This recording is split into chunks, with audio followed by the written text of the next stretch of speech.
Welcome student, स्वागत है आपका करण सर फार्मा क्लासेस में। और आज हम बात करेंगे एक बहुत ही इंपॉर्टेंट टॉपिक पे। थंबनेल से आप समझ ही गए होंगे कि आज हम बात करने वाले हैं फार्माकोपिया के बारे में। और आज मैं आपको बताऊंगा कि क्यों फार्मा स्टूडेंट्स के लिए फार्माकोपिया बहुत ही इंपॉर्टेंट होती है और क्यों हर फार्मा स्टूडेंट्स को फार्माकोपिया पढ़नी ही चाहिए, चाहे वो इंडस्ट्री में जाना चाहता हो, चाहे वो गवर्नमेंट जॉब करना चाहता हो या वो अपना मेडिकल स्टोर खोलना चाहता हो। सभी फार्मा स्टूडेंट्स को फार्माकोपिया का नॉलेज होना चाहिए और उनको फार्माकोपिया के बारे में पता तो होना ही चाहिए, साथ साथ उनको उसको पढ़ना भी आना चाहिए। तो ये काफी इंपॉर्टेंट होता है और आज मैं उसको रीजन के थ्रू आपको बताऊंगा। क्योंकि मैंने एक चीज देखी है कि काफी ऐसे स्टूडेंट्स होते हैं जो कि बी फार्मा करते हैं और डी फार्मा करते हैं और अपने पूरे जो भी उनका टेन्योर होता है, जो बी फार्मा का जो 4 साल का टेन्योर होता है या डिप्लोमा का जो 2 साल का टेन्योर होता है, उस पूरे टाइम पीरियड में वो फार्माकोपिया देखते तक नहीं है। और जब वो जॉब के लिए जाते हैं, चाहे वो इंडस्ट्री हो या वो अपना खुद का मेडिकल स्टोर खोलते हैं, और तब उनको जब फार्माकोपिया पढ़नी पड़ती है तो उनको काफी ज्यादा प्रॉब्लम फेस होती है। मैं खासकर इंडस्ट्री में देखी है मैंने ये वाली चीज, और मेडिकल स्टोर जब लड़के ओपन करते हैं वहां भी मैंने ये चीज देखी है। तो यहां पर आज हम डिस्कस करेंगे कि क्यों फार्माकोपिया का इतना ज्यादा इंपॉर्टेंस है हमारे फार्मेसी स्टूडेंट्स के लिए। तो ज्यादा समय नहीं गवाते और वीडियो स्टार्ट करते हैं। तो सबसे पहला पॉइंट है फार्माकोपिया के बारे में, वो है ऑथेंटिक इंफॉर्मेशन। जी हां, फार्माकोपिया के अंदर जो भी इंफॉर्मेशन होती है ड्रग से रिलेटेड, वो सारी की सारी ऑथेंटिकेटेड होती है। मतलब उनको प्रॉपर तरीके से क्रॉस चेक किया जाता है, वैलिडेट किया जाता है, उसी के बाद वो फार्माकोपिया में एंट्री पाती हैं। वहीं अगर आप कई बार जो हम किसी राइटर्स की बुक पढ़ते हैं तो वहां पर आपको उनके द्वारा जो भी इंफॉर्मेशन दी गई है किसी ड्रग के बारे में, वो कई बार गलत भी हो जाती है।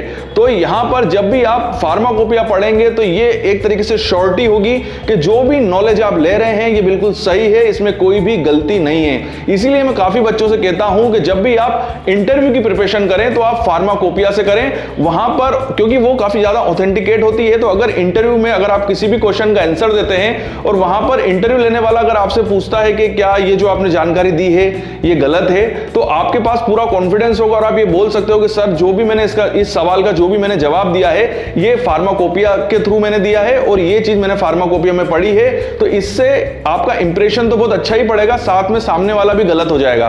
तो ये चीज आपको याद रखनी है। दूसरी बहुत इंपॉर्टेंट चीज ये होती है कि फार्माकोपिया हमारे लिए इसलिए भी इंपॉर्टेंट है क्योंकि एज ए फार्मासिस्ट हमको फार्माकोपिया के बारे में पूरी तरीके से नॉलेज होना चाहिए और हमको फार्माकोपिया पढ़ते भी आनी चाहिए। ये बहुत इंपॉर्टेंट होता है। अगर कोई फार्मासिस्ट है, मतलब कोई भी ऐसा पर्सन जो कि फार्मासिस्ट है या वो फार्मासिस्ट की डिग्री ले चुका है, बट जब वो मार्केट के अंदर जाता है, चाहे वो इंडस्ट्री में जाए या अपना खुद का मेडिकल स्टोर खोलना चाहता है, और उसको फार्माकोपिया के बारे में पता नहीं है या फार्माकोपिया बिल्कुल भी पढ़नी नहीं आती है, तो उससे उसकी जो एक इंप्रेशन है वो काफी गलत होता है। साथ ही साथ सामने वाला भी उसको फर्जी मान लेता है। ये बहुत इंपॉर्टेंट चीज होती है और ये मैंने देखी भी है। इसीलिए एज ए फार्मासिस्ट हमारी एक नैतिक जिम्मेदारी है कि हमको फार्माकोपिया के बारे में पता होना चाहिए। यहां पर मैं इंडियन फार्माकोपिया की बात तो कर ही रहा हूं, साथ ही साथ में यूएस फार्माकोपिया और ब्रिटिश फार्माकोपिया की बात कर रहा हूं। यहां पर मैं एक चीज आपको बता दूं कि फार्माकोपिया जो होती है वो इंडस्ट्री में, जी हां, फार्मा इंडस्ट्री में भी काम आती है। और जो भी स्टूडेंट मेडिकल स्टोर खोल रहे हैं, as a pharmacist medical store में प्रैक्टिस कर रहे हैं, वहां पर भी फार्माकोपिया काफी ज्यादा इंपॉर्टेंट होती है। मतलब हर मेडिकल स्टोर में फार्माकोपिया का होना जरूरी है। वहीं इंडस्ट्री में भी आपको फार्माकोपिया जरूर मिलेगी, क्योंकि जब भी, अब मैं एग्जांपल देता हूं आपको मेडिकल स्टोर में क्यों जरूरी है। क्योंकि मेडिकल स्टोर के अंदर क्या होता है कि फार्माकोपिया के अंदर ड्रग्स रिलेटेड सारी इंफॉर्मेशन होती है कि वो कितने डोज के अंदर अवेलेबल है, उसके साइड इफेक्ट क्या होते हैं, उसके एडवर्स इफेक्ट क्या होते हैं और उनके रीजन क्या होते हैं। तो कई बार मेडिकल स्टोर में जब कोई पेशेंट आपसे ड्रग लेके गया और उसने ड्रग खाई और उसके बाद उसको किसी टाइप के साइड इफेक्ट हुए या एडवर्स इफेक्ट हुए और वो अगर आपके मेडिकल स्टोर पे आता है तो आप फार्माकोपिया की हेल्प से बता सकते हो उस पेशेंट को कि सर आपको जो ये साइड इफेक्ट और एडवर्स इफेक्ट हुए हैं वो क्यों हुए हैं। हो सकता है कि पेशेंट की गलती हो, उसको ड्रग सही तरीके से लेनी ना आती हो, या डॉक्टर ने उसको सही तरीके से गाइडलाइन नहीं दी गई हो, इंफॉर्मेशन नहीं दी गई हो, तो उस वजह से भी कई बार ड्रग के साइड इफेक्ट पेशेंट के अंदर दिखाई देते हैं। और मैंने तो कई बार ये भी देखा है कि ज्यादातर जो पेशेंट होते हैं वो डॉक्टर की ही बात मानते हैं, या इंडिया के अंदर फार्मासिस्ट की बात तो काफी लोग नहीं मानते हैं, क्योंकि वो तो केवल दवाई लेते हैं और अपने घर चले जाते हैं। काफी कम लोग होते हैं जो फार्मासिस्ट के साथ डिस्कस करते हैं दवाई के बारे में। तो ये हमारी एक नैतिक जिम्मेदारी होती है कि हम फार्माकोपिया पढ़ के ड्रग के बारे में पूरा नॉलेज गेन करें कि उसके एडवर्स इफेक्ट क्या है, उसके साइड इफेक्ट क्या है, उसको कैसे लेना है, और ये चीज हम पेशेंट को दें। और ये आपको कहां से मिलेगी? ये आपको फार्माकोपिया के थ्रू मिलेगी। इसीलिए मेडिकल स्टोर के अंदर फार्माकोपिया का काफी ज्यादा इंपॉर्टेंस है। वहीं अगर मैं बात करूं फार्मा इंडस्ट्री की, तो जी हाँ, फार्मा इंडस्ट्री के अंदर भी खासकर क्वालिटी कंट्रोल लेबोरेटरी के अंदर जब कोई ड्रग फेल हो जाती है या उसका टेस्ट फेल हो रहा है बार बार, तो ड्रग के नेचर को जानने के लिए, उसके कैरेक्टर को जानने के लिए, उसकी सॉल्युबिलिटी को जानने के लिए फार्माकोपिया को पढ़ा जाता है। और साथ ही साथ कई बार, क्योंकि देखिए इंडस्ट्री के अंदर जो टेस्ट लगाए जाते हैं किसी भी ड्रग के ऊपर, चाहे वो HPLC हो, टाइट्रीमेट्रिक मेथड हो, GC हो, तो ये सारे टेस्ट तो बेसिकली इंडस्ट्री की R&D के द्वारा डेवलप किए जाते हैं। बट कई बार ये टेस्ट के अंदर कोई प्रॉब्लम आती है, क्योंकि R&D ने तो आपको टेस्ट दे दिया, बट जब आप उसको QC के अंदर यूज करते हो तो कई बार वो टेस्ट जो होते हैं वो सही रिजल्ट नहीं दे पाते हैं। तो इसके लिए जो भी सीनियर पर्सन होते हैं उनको रीजन पता करना पड़ता है ना कि यार R&D में तो ये जो ड्रग थी वो पास हो रही थी, वहां पर ये टेस्ट बहुत सही चल रहे थे, बट जैसे ही उसको QC में हमने यूज किया तब ये टेस्ट सही रिजल्ट क्यों नहीं दे रहे हैं। तो इसके लिए उनको ड्रग का नेचर जानना होता है, और ड्रग का नेचर वो फार्माकोपिया के थ्रू ही जान पाते हैं। इसीलिए फार्मा इंडस्ट्री के QC डिपार्टमेंट के अंदर भी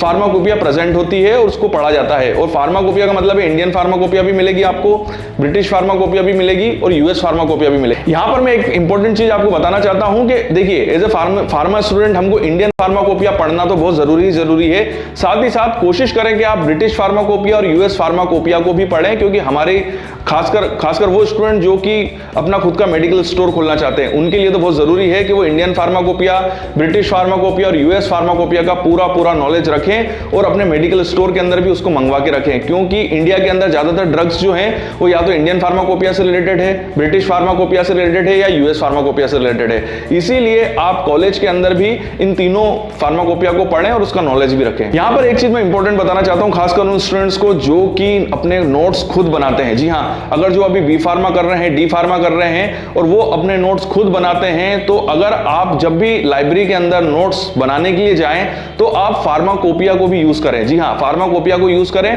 क्योंकि ये जो नोट्स होंगे ना ये आपको GPAT में भी काम आएंगे, और जब आप इंटरव्यू के लिए जाएंगे खासकर इंडस्ट्री के अंदर, वहां पर भी ये नोट्स आपको काफी काम आने वाले हैं। इसीलिए आप कोशिश करें कि जब आप कॉलेज के अंदर नोट्स बनाएं तो आप फार्माकोपिया का यूज करें, या फार्माकोपिया को आप प्रेफर करें एज ए रेफरेंस बुक। यहां पर मैं एक बहुत इंपॉर्टेंट चीज आपको बताना चाहता हूं कि जैसे कि मैंने आपको पहले भी बात बताई थी कि जब भी आपको इंटरव्यू के लिए जाना हो और इंटरव्यू के अंदर अगर आप फार्माकोपिया से रिलेटेड नॉलेज देते हैं या फार्माकोपिया से पढ़ के अगर आप जाते हैं तो उसका इंप्रेशन काफी अच्छा पड़ता है। तो वही बात मैं आपको बताऊंगा कि अगर आप खासकर, जैसे कि मैंने कई वीडियोस के अंदर मैंने ये बात बोली है कि जब भी हम इंटरव्यू के लिए जाएं फार्मा इंडस्ट्री के अंदर तो हमको टॉपिक का और उस डिपार्टमेंट का बेसिक नॉलेज होना चाहिए। जैसे कि डेफिनेशन, टेबलेट की डेफिनेशन, कैप्सूल की डेफिनेशन, ड्रग की डेफिनेशन, ठीक है, अलग अलग डोजेस फॉर्म की डेफिनेशन। तो ये डेफिनेशन वाला पार्ट आप फार्माकोपिया से यूज करें। मतलब फार्माकोपिया के अंदर जो टेबलेट की डेफिनेशन दी गई है, कैप्सूल की डेफिनेशन दी गई है, आप वही डेफिनेशन जो है वो इंटरव्यू में बताएं और उसी के ही शॉर्ट नोट बनाएं। इसका रीजन ये है क्योंकि इंडस्ट्री के जो लोग होते हैं वो फार्माकोपिया को ही प्रेफर करते हैं, और जब वो आपसे टेबलेट की डेफिनेशन पूछेंगे, कैप्सूल की डेफिनेशन पूछेंगे, तो वो यही आशा करेंगे कि आप भी फार्माकोपिया के हिसाब से ही डेफिनेशन का आंसर दें और फार्माकोपिया में जो डेफिनेशन दी गई है वही आप बताएं। अगर आप किसी बुक की डेफिनेशन बताएंगे तो वहां पर आपका इंप्रेशन थोड़ा सा डाउन पड़ सकता है। वहीं अगर आप फार्माकोपिया में लिखी हुई डेफिनेशन बोलेंगे तो उससे आपका इंप्रेशन काफी अच्छा पड़ेगा। इसीलिए मैं आपसे कह रहा हूं कि जब भी आप इंटरव्यू के लिए जाएं तो जो भी आप बेसिक नोट्स बनाते हैं वो फार्माकोपिया से ही बनाएं, उससे आपकी काफी अच्छा इंप्रेशन होगा और आपके जॉब लगने के चांसेस भी काफी अच्छे होंगे। एक और बहुत इंपॉर्टेंट चीज जो कि फार्माकोपिया के अंदर होती है और ये लड़के काफी मिस कर जाते हैं, वो चीज ये होती है कि जब भी हम कोई प्रैक्टिकल परफॉर्म करते हैं, जैसे किसी ड्रग का एनालिसिस करना है, किसी ड्रग के टेस्ट लगाने हैं, ड्रग का आइडेंटिफिकेशन टेस्ट लगाना है, तो हम कोई प्रैक्टिकल बुक को प्रेफर करते हैं। वहीं ये सारे आइडेंटिफिकेशन टेस्ट, चाहे उसका HPLC टेस्ट हो, UV हो, उसकी टाइट्रीमेट्रिक मेथड हो, ये सारे टेस्ट भी आपको फार्माकोपिया के अंदर मिल जाएंगे। तो कोशिश करें कि आप अगर कोई प्रैक्टिकली या किसी भी ड्रग का एनालिटिकल टेस्ट लगा रहे हैं या किसी ड्रग के कैरेक्टर्स को चेक कर रहे हैं जो हम फार्मास्यूटिक्स के अंदर चेक करते हैं, तो आप फार्माकोपिया को प्रेफर करें। फार्माकोपिया के अंदर जो प्रोसीजर दिए गए हैं आप उसी को ही फॉलो करें। इसका रीजन ये होता है क्योंकि इंटरव्यू के अंदर भी ये टेस्ट आपसे पूछे जा सकते हैं और आपको फार्माकोपिया के हिसाब से ही इसके आंसर देने होंगे। और ये जो टेस्ट होते हैं ना, सेम इसी टाइप की प्रोसीजर जो है वो आपको इंडस्ट्री में भी मिलेगी, तो आप काफी ज्यादा फेमिलियर हो जाएंगे जब आप इंडस्ट्री में वर्क करने के लिए जाएंगे।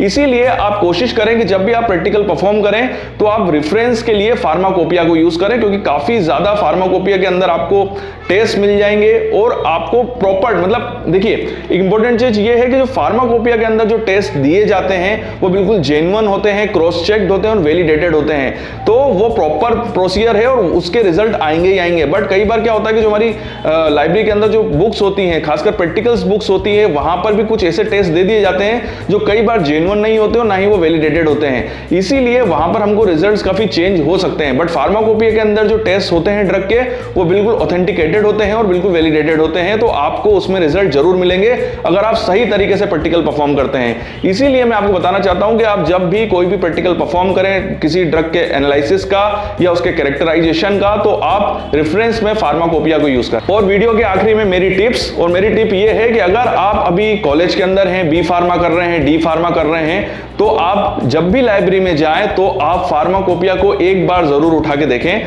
देखिए, उठा के आपको क्या करना है, आपको कोशिश ये करनी है कि आप कोई भी रैंडमली ड्रग देख लीजिए, मतलब पैरासीटामोल, तो पैरासीटामोल को सर्च कीजिए उस बुक के अंदर, और पैरासीटामोल के कैरेक्टर्स को आप फार्माकोपिया के अंदर पढ़ो। ठीक है, इसी तरीके से आप यूएसपी के साथ कर सकते हो, बीपी के साथ भी कर सकते हो। एक दिन ब्रिटिश फार्माकोपिया उठा ली और उसके अंदर पैरासीटामोल को ढूंढा, एक दिन यूएस फार्माकोपिया उठा ली, उस दिन आपने उसको पैरासीटामोल को ढूंढा और उसके कैरेक्टर को देखा, और फिर आपको थोड़ा बहुत देखिए, जब आप इंडियन फार्माकोपिया, ब्रिटिश फार्माकोपिया और यूएस फार्माकोपिया पढ़ेंगे तो आपको ये भी पता चलेगा कि इनके अंदर क्या डिफरेंस है, किस तरीके से इनका लिखने का तरीका है, और ये बुक को कैसे पढ़ा जाता है। क्योंकि ये रीजन मैं क्यों बता रहा हूं कि ये प्रैक्टिस करना क्यों जरूरी है, उसका रीजन ये है क्योंकि जब आपका पूरा टेन्योर निकल जाएगा और आपने अगर एक बार भी फार्माकोपिया नहीं उठाई होगी, और बस जब आप काम के लिए जाएंगे, नौकरी के लिए जाएंगे, और जब आपको वहां पर फार्माकोपिया उठानी होगी ना, तो आपको इंडेक्स से ड्रग ढूंढना भी नहीं आएगा। ठीक है, तो कम से कम आप ये प्रैक्टिस तो कर सकते हैं कि आप कम से कम उसका इंडेक्स पढ़ना सीख जाएं और उस इंडेक्स से ड्रग को ढूंढना सीख जाएं, और जब आप ड्रग को ढूंढे तो उसके कैरेक्टर्स को भी पढ़ें, आराम से पढ़ें। देखिए, पढ़ना को मैं याद करने के लिए नहीं कह रहा हूं कि आप याद कर लीजिए, मैं एक नॉर्मल प्रैक्टिस आपको बता रहा हूं जिससे कि आप थोड़ा सा फार्माकोपिया से फेमिलियर हो सके। इसीलिए बस हमको ड्रग को ढूंढना है उसकी इंडेक्सिंग के थ्रू, और बस थोड़ा बहुत नॉर्मली पढ़ना है, और जिसमें हमको बस ये देखना है कि फार्माकोपिया के अंदर एक ड्रग से रिलेटेड क्या क्या जानकारियां दी गई हैं। इससे आपको ये होगा कि भविष्य में अगर आपको किसी ड्रग के बारे में पता करना होगा तो आपको ये चीज तो पता होगी कि ये इंफॉर्मेशन मुझे फार्माकोपिया से मिल जाएगा, क्योंकि वहां पर ये सारी जानकारियां पैरासीटामोल की थी, तो इस ड्रग की भी होगी। ठीक है, तो यहां पर मेरा कहने का मतलब यह है कि ये वाली प्रैक्टिस आप जरूर करें, और ये मैं अपने स्टूडेंट्स से भी करवाता हूं कि अगर आप लाइब्रेरी में बैठे हो तो फार्माकोपिया जरूर उठाओ और किसी भी रैंडमली ड्रग को सर्च करो और उसके बारे में इंफॉर्मेशन को पढ़ो। ठीक होगी बात, ये मेरी आपको टिप्स है। अगर आप यहीं से स्टार्ट करोगे तो धीरे धीरे आप फार्माकोपिया को पढ़ना सीख जाओगे, और आप धीरे धीरे वो आपकी रूटीन के यूज में आ जाएगी। इसीलिए बस यही मेरी एक टिप थी, और अगर आप इस टिप को जरूर फॉलो करें। तो यहीं पे ये वीडियो कंप्लीट करते हैं। ये वीडियो आपको कैसा लगा कमेंट्स में मुझे जरूर बताइएगा। वीडियो देखने के लिए थैंक यू वेरी मच। आपके उज्जवल भविष्य की कामना करता हूं, यूं ही बने रहिए मेरे साथ।